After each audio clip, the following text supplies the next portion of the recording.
Okay, so what if the most advanced technology we could ever build wasn't made from some exotic, rare material, but from pure shape? Today, we're going to talk about a pretty radical new concept called the Parity Engine, which is all about unlocking the incredible power that's hidden in geometry itself. Yeah, let's really unpack that for a second. I want you to forget about conventional engines, forget about circuits, just for a moment. Imagine a world where our technology is literally sculpted, where its function comes from its form and the actual shape of an object is what tells light and matter how to move through it. And if we could pull this off, the potential here is just absolutely staggering. We're talking about microscopic robots that could navigate our bloodstream, guided along by geometric rails.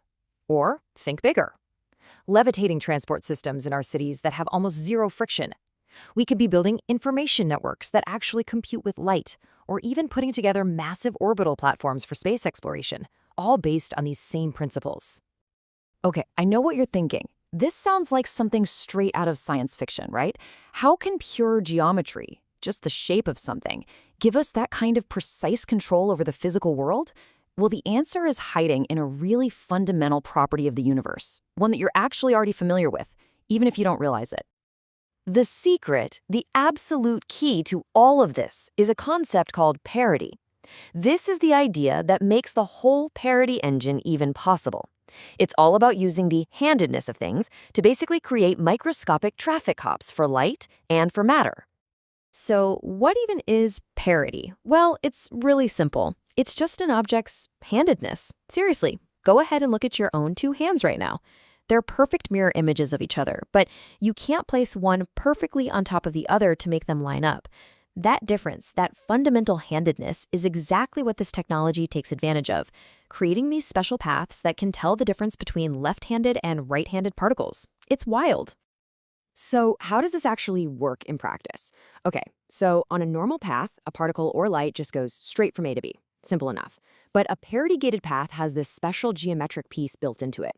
They call it a Klein lens, and it literally flips the handedness of the light as it goes through. That little flip acts like a key in a lock. It's like a traffic light based on pure geometry. It can send the light down a totally different path, it can slow it down, or it can even stop it in its tracks, all without any moving parts. And the inspiration for these things, well, it comes from some seriously mind-bending shapes called non-orientable geometries. You've probably heard of the most famous one, the Mobius strip. You know, that loop that somehow only has one side and one edge. These aren't just cool math tricks, they are the actual structural blueprints for this whole new kind of engineering. So, where on earth do you find the blueprints for these ridiculously complex shapes? You can't just invent them from scratch, right? Well, it turns out we don't have to, because nature has already been perfecting them for billions of years. And this quote right here, this gets to the absolute heart of the matter.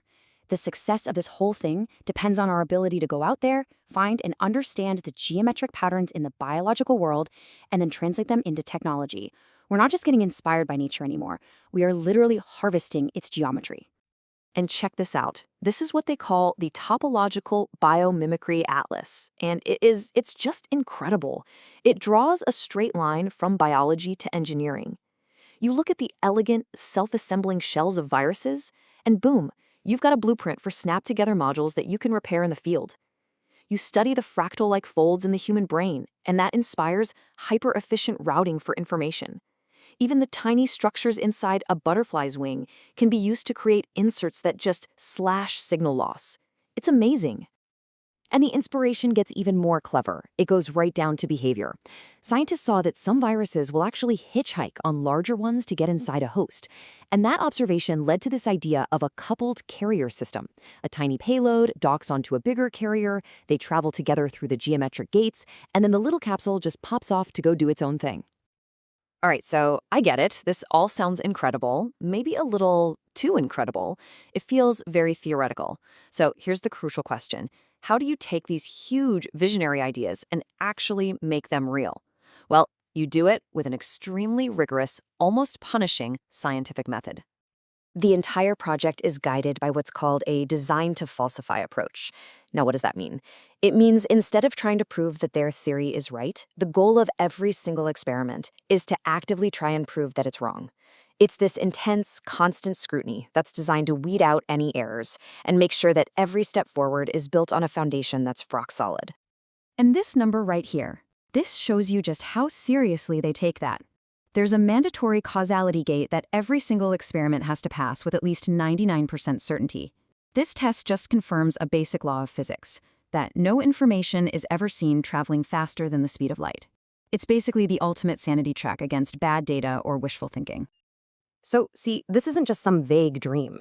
There is a very clear, very practical roadmap. It starts small, at phase 0, where you just test the basic building blocks all by themselves. Then you move to phase 1, where you combine a couple of parts to see how they work together. And then finally, phase 2 is the full demo. You assemble a complete system and prove you can control a little capsule on a 1-meter track, showing that the core push-pull idea actually works. So at the end of the day, the Parity Engine shows us a future where our best technology isn't just inspired by nature, but is literally built using its ancient, time-tested geometries. And it leaves us with this one huge, fascinating question. If the blueprints for levitating cities and microscopic robots are hiding in viruses and butterfly wings, what other incredible secrets are just waiting for us in nature's library?